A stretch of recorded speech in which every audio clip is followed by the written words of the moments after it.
Buenas tardes, muchachos. Bueno, la idea de esta clase es de alguna manera poder recuperar la que no se pudo verificar la semana pasada. Les doy las excusas, traté de hacerles llegar esta información a través de uno de sus compañeros. Problemas de internet, ¿no? Eh, por lo tanto, vamos y voy en esta microclase a tratar de culminar el análisis de la teoría o de las teorías que intentan explicar el nexo causal dentro de los delitos de resultado, y que es, por cierto, relevante para el punto que nosotros estamos viendo y que es el análisis de la acción. Eh, ya habíamos visto entonces lo que planteaba la teoría de la equivalencia de las condiciones, que en el fondo nos coloca una multiplicidad de condiciones como las fundantes para el resultado finalmente producido, dentro de un contexto que nos lleva a una situación que no tiene límite en cuanto a la generación de estas condiciones. Eh, Tal es así que de realizarse el ejercicio de la supresión mental hipotética, ejercicio imprescindible para esta teoría, la de la equivalencia de las condiciones, en el ejercicio propuesto podíamos llegar a establecer, por lo tanto, un vínculo y un nexo, tanto, no tan solo del sujeto que dispara, sino que también de aquel que lo había trasladado en su vehículo de un lugar a otro, de este taxista, o incluso del sujeto que había vendido el arma, y hasta de aquellos que lo habían fabricado, solamente por colocar algunos ejemplos dentro de las multiplicidad de condiciones que se podían verificar, siendo, por cierto, ese límite o la inexistencia de ese límite lo que genera la gran dificultad para la teoría de la equivalencia de las condiciones. Es ahí, por ende, que comienzan a surgir una serie de nuevas teorías que intentan solucionar este problema, y una de esas teorías es la teoría de la causa adecuada. Esta teoría, la de la causa adecuada, parte de un supuesto, y es reconocer,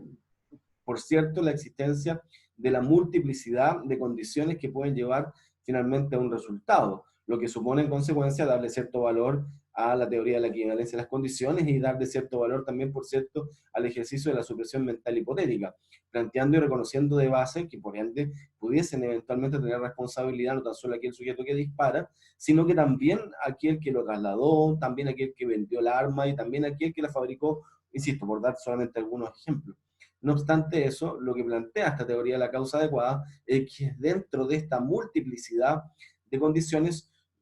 a algunas de ellas o a una de ellas le podremos dar la denominación de causa, en cuanto que ella será la que permita efectivamente establecer el vínculo entre la acción y el resultado. La pregunta, por lo tanto, es cómo logramos dentro de estas condiciones decir que una de ellas es efectivamente la causa del resultado. Y esta lo que propone es realizar prácticamente un ejercicio probabilístico, un ejercicio aritmético del orden estadístico, en cuanto a que solo aquellas condiciones que ordinariamente, que habitualmente, que probabilísticamente lleven a provocar un resultado, es aquella, por lo tanto, que podrá adquirir la denominación de causa. Esto exige, por tanto, realizar tanto fundamentalmente, probablemente un ejercicio estadístico, un ejercicio en donde se haga un análisis de cuáles dentro de la multiplicidad de situaciones genera habitualmente un resultado como es el de muerte. Y en ese contexto, claro, el hecho de disparar el arma es la situación que efectivamente, de manera ordinaria, estadística, probabilística, lleva al resultado de homicidio. No así el hecho de trasladar de un punto a otro una persona, no así el mero hecho de comerciar un arma de fuego, no así el mero hecho de fabricar un arma de fuego. Por lo tanto, esta solución, por cierto, que significa e implica poder establecer un límite, cuestión que no lograba finalmente la teoría de la equivalencia de las condiciones. No obstante, no es una solución del todo esta teoría de la causa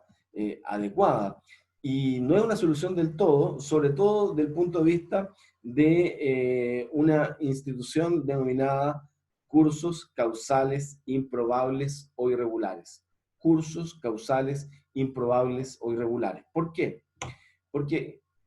podríamos nosotros imputarle un homicidio a un sujeto sobre la base de una condición que no es la que habitualmente genera el resultado, que no es la que ordinariamente genera ese resultado, que no es aquella que estadísticamente genera ese resultado,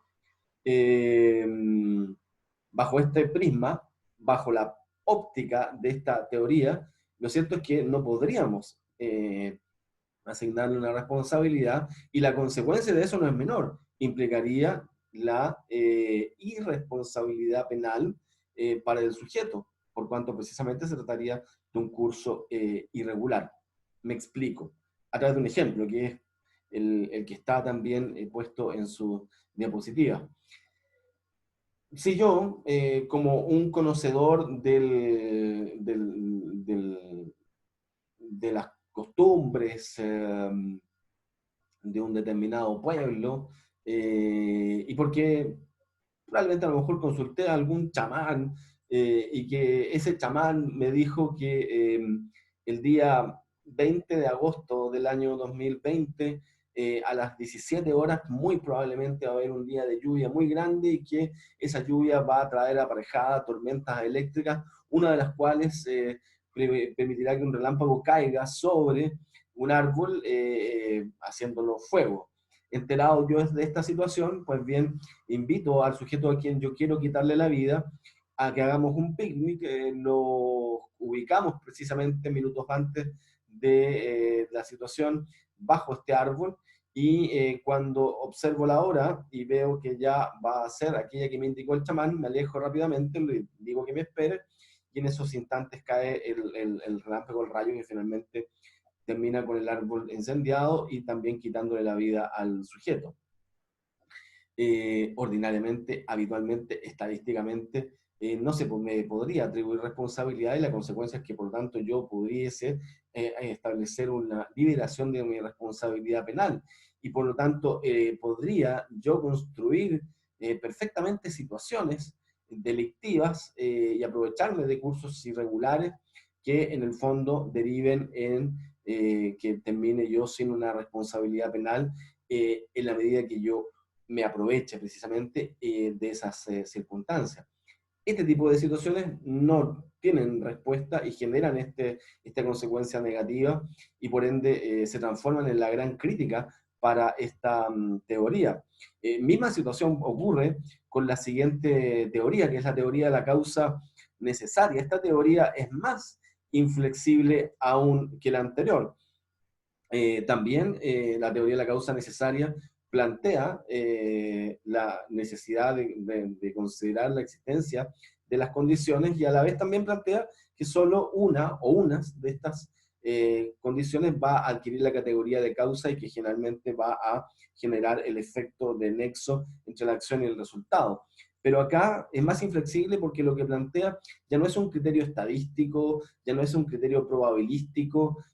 sino digamos de ordinario resultado, sino que plantea que podrá ser causa solo aquella que sí y solo sí vaya y lleve al resultado en cuestión, de una manera absoluta y sin ningún tipo de excepción. Si ustedes quieren, es un extremo de la teoría de la causa adecuada, y por tanto, al ser un extremo, tiene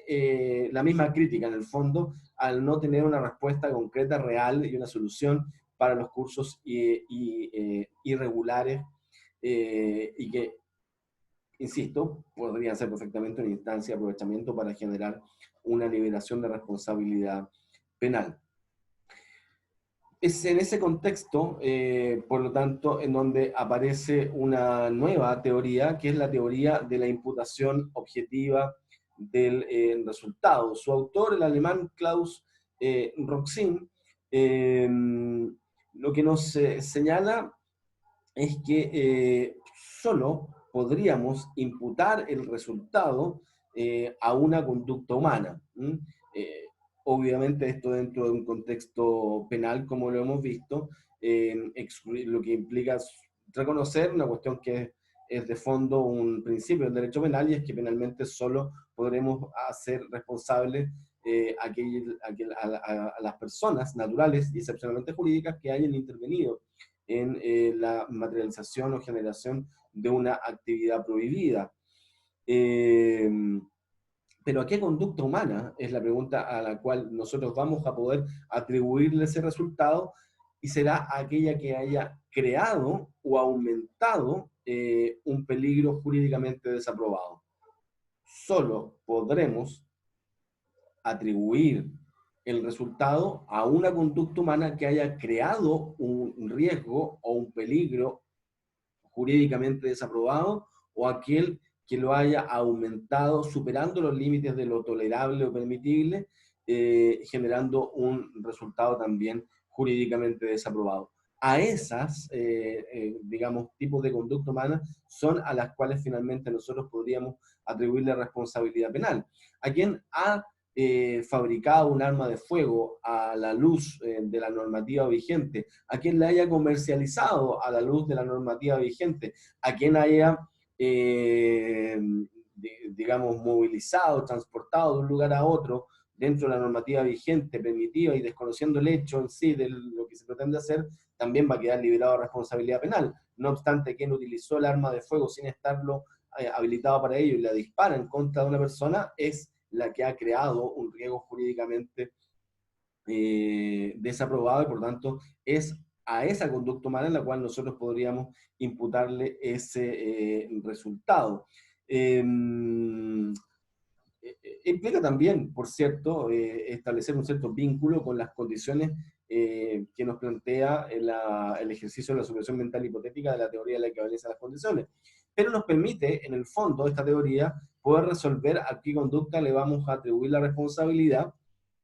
incluso superando la problemática que nos planteaban los cursos irregulares o improbables. Esta teoría de Roxin implica y se construye sobre 4 principios. Uno de estos principios es el principio de la disminución del riesgo. Este principio, dentro de esta teoría de la imputación objetiva, implica, por lo tanto, de que no pueden ser imputados penalmente al autor los resultados causados cuando esto ha tenido por finalidad disminuir los riesgos que pueda correr la víctima, ¿ya? Por lo tanto, a quien busque disminuir los riesgos es a una conducta a la cual nosotros no podríamos atribuirle una responsabilidad penal. Dicho de otra manera, si nosotros vemos que está cruzando una persona una intersección X, que viene un vehículo a toda velocidad, y que la persona que está atravesando la calle es una persona mayor, de una movilidad lenta, y corro y la empujo a esta persona para evitar que lo atropellen, y producto de empujarlo, cae y se golpea, pues bien, esa lesión que se provoca con ocasión de evitar que sea atropellado es en el fondo una instancia en la cual yo he pretendido disminuir el riesgo. Por tanto, frente a las lesiones que sufrió esa persona, ¿pudiese yo ser responsable penalmente de aquellas si yo lo que pretendía era disminuir el riesgo de muerte que tenía, si es que no, como probablemente iba a ocurrir, iba a alcanzar a cruzar la calle? Esta teoría y este principio de Roxin plantea, por lo tanto, de que no pudiese atribuirse una responsabilidad penal a aquellos que han buscado o pretendido disminuir el riesgo penal. Por su parte, el principio de la creación o no creación de un riesgo jurídicamente desaprobado o relevante. Eh, este resultado, nosotros típico, entendiendo por resultado típico aquel que se implica una afectación o puesta en peligro a un bien jurídico, solo pudiese ser imputable o atribuible a su autor cuando ha creado un peligro o un riesgo a un bien jurídico, y ese peligro o riesgo es desaprobado, ¿ya? Por lo tanto, en la medida que el ordenamiento jurídico no permita y no tolere la creación de riesgo, lo cierto es que, por lo tanto, aquellos que lo crean, es una instancia en la cual nosotros podemos afirmar que se le puede atribuir responsabilidad penal. Por su parte, quienes no han realizado ni creado un riesgo, evidentemente que no podríamos atribuirle una responsabilidad penal, por cuanto se entiende que en el fondo ese riesgo estaría permitido o tolerado por el ordenamiento jurídico. Una instancia y otro principio será el principio del aumento del riesgo permitido. El resultado sí es imputable al autor si ese aumento implica superar los límites de lo que tolera el ordenamiento jurídico. Esto lo podríamos llevar al ámbito del tránsito, si ustedes quieren a modo de ejemplo,